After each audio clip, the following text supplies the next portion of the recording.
नमस्कार। SBT news में आपका स्वागत है। पेश है 3 नवंबर शाम 7:15 राजस्थान की बड़ी खबरें। सोमवार को आईसीआईसीआई की ओर से सितंबर 2025 में हुई इंटरमीडिएट परीक्षा का रिजल्ट जारी किया गया है। इस परीक्षा में जयपुर की नेहा खानवानी ने ऑल इंडिया 1 रैंक हासिल की है। नेहा खानवानी ने कुल 505 अंक प्राप्त किए। उन्होंने ग्रुप 1 में 244 और ग्रुप 2 में 261 अंक हासिल किए। नेहा ने दोनों ग्रुप में एक साथ परीक्षा दी थी और डिस्टिंक्शन के साथ सफलता हासिल की है। नेहा जयपुर की विद्यासागर इंस्टीट्यूट की स्टूडेंट है, जो शहर के चार्टर्ड अकाउंटेंसी की तैयारी करवाने वाली प्रमुख संस्थाओं में से एक है। रिजल्ट जारी होते ही संस्थान में जश्न का माहौल है। शिक्षकों ने नेहा की सफलता पर खुशी जाहिर की है। राजस्थान में चल रही बस संचालकों के हड़ताल के प्रतिनिधिमंडल मुख्यमंत्री भजनलाल शर्मा से मिलने पहुंचा। संचालकों ने अपनी मांगों को लेकर सीएम को ज्ञापन सौंपा, लेकिन कोई समाधान नहीं निकला है। एसोसिएशन ने डिप्टी सीएम प्रेमचंद बैरवा से मुलाकात की। वार्ता बेनतीजा रहने के चलते हड़ताल अभी भी जारी रहेगी। बस एसोसिएशन का कहना है कि सुरक्षा मानकों का ध्यान रखते हुए कहा गया और बस संचालक इन बातों का ध्यान रखेंगे, लेकिन आरटीओ द्वारा 2 लाख रुपए का चालान बनाया जा रहा है, जो गलत है। बस संचालकों की मुख्य मांग है कि परिवहन विभाग ने जिन बसों में मॉडिफिकेशन को लेकर कार्रवाई शुरू की है, उन्हें सुधार के लिए कुछ समय दिया जाए। राजस्थान के मौसम में लगातार बदलाव देखने को मिल रहा है। राज्य में आज से नया पश्चिमी विक्षोभ सक्रिय होने के बाद कई जिलों में बारिश के आसार हैं। उदयपुर, अजमेर, जयपुर, भरतपुर और कोटा संभाग के कई हिस्सों में बारिश की संभावना जताई गई है।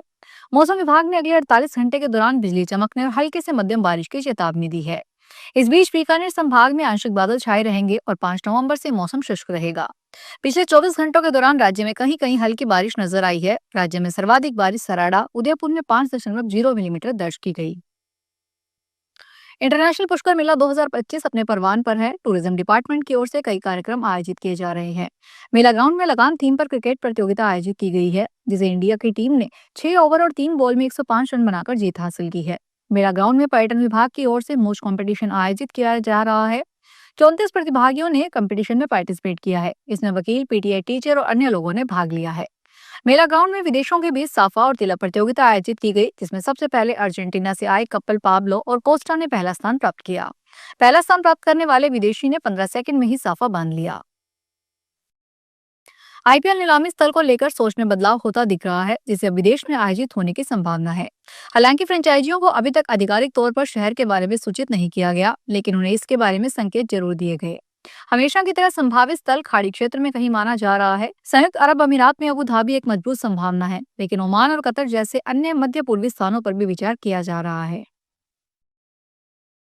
अजमेर बस स्टैंड पर भीड़-भाड़ के बीच चोर गिरोह सक्रिय है। पुष्कर मेले में जाने के लिए अजमेर बस स्टैंड पर आई महिला के गले से सोने की कंठी चोरी हो गई। महिला बिलारा जोधपुर की रहने वाली है। सिविल लाइंस थाना पुलिस ने मामला दर्ज करके जांच शुरू कर दी है। सिविल लाइंस थाना हेड कांस्टेबल गजेंद्र सिंह ने बताया, जोधपुर निवासी पूसी देवी पुष्कर जाने के लिए अजमेर बस स्टैंड पर आई। इस दौरान बस में बैठने के दौरान भीड़-भाड़ के बीच उनके गले से कंठी चोरी हो गई। दिल्ली में वायु प्रदूषण लगातार खतरनाक स्तर पर पहुंच गया है। राजधानी की हवा इतनी जहरीली हो गई है कि अब इसका असर विदेशी पर्यटकों पर भी दिखाई देने लगा है। भारत घूमने आए विदेशी नागरिक शेन ने अपने अनुभव साझा करते हुए कहा, मैं आगरा से बस में दिल्ली जा रहा था। जैसे जैसे मैं दिल्ली के करीब पहुंचता गया, धुंध बढ़ती चली गई। आप साफ देख सकते थे कि हवा कितनी खराब हो चुकी है।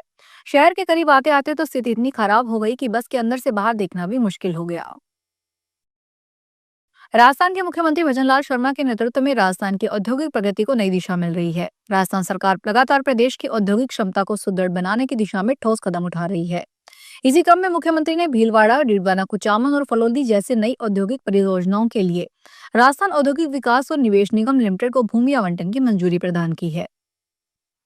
अलवर सरिस्का टाइगर रिजर्व के क्रिटिकल टाइगर हैबिटेट में नए ड्राफ्ट पर सरकार जल्द आपत्तियां मांगने की तैयारी कर रही है। हालांकि अभी सेंचुरी का निर्धारण नहीं हुआ है।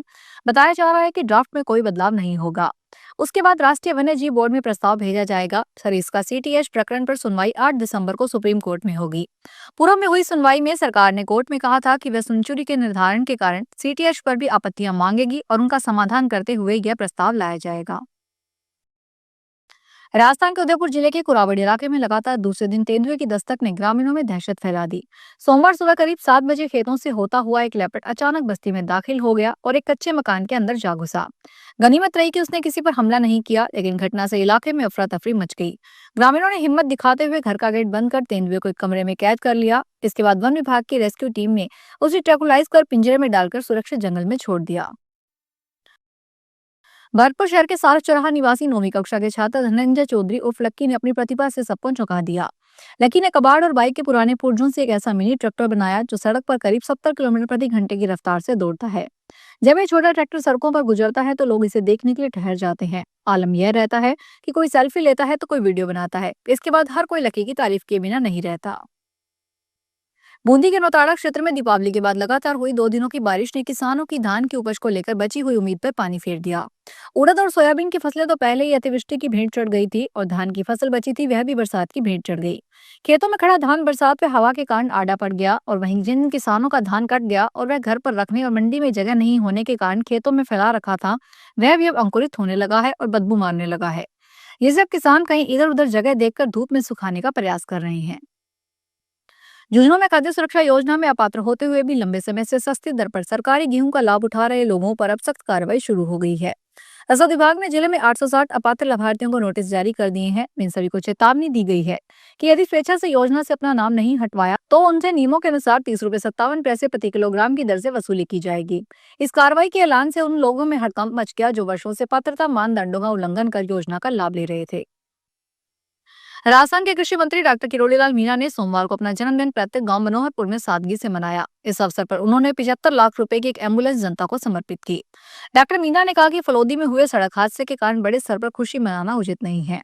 उन्होंने बताया कि ये एम्बुलेंस गांव-गांव जाकर गरीब मरीजों की जांच और इलाज में सहायक होगी। उन्होंने लोगों को संबोधित करते हुए बताया कि देर रात तक नकली दूध और घी बनाने वाली फैक्ट्री पकड़ी गई, जिसके कारण आज कार्यक्रम में देर से शुरू हुआ। जयपुर सहित प्रदेश की सबसे बड़ी थोक सब्जी मंडी मुहाना मंडी में आज टमाटर के दामों में गिरावट देखने को मिली। मंडी में देसी टमाटर की आवक बढ़ने से टमाटर के दाम नीचे आ रहे हैं। आज थोक मंडी में टमाटर के भाव 12 से 16 रुपए के बीच रहे। वहीं फूल गोभी के भावों में भी गिरावट देखने को मिली है। आज मंडी में फूल गोभी के दाम भी 20 से 25 रुपए के बीच रहे। थोक मंडी में अभी मटर फली बिक रही है। आज मटर के दाम 125 से 130 रुपए के बीच बोले गए।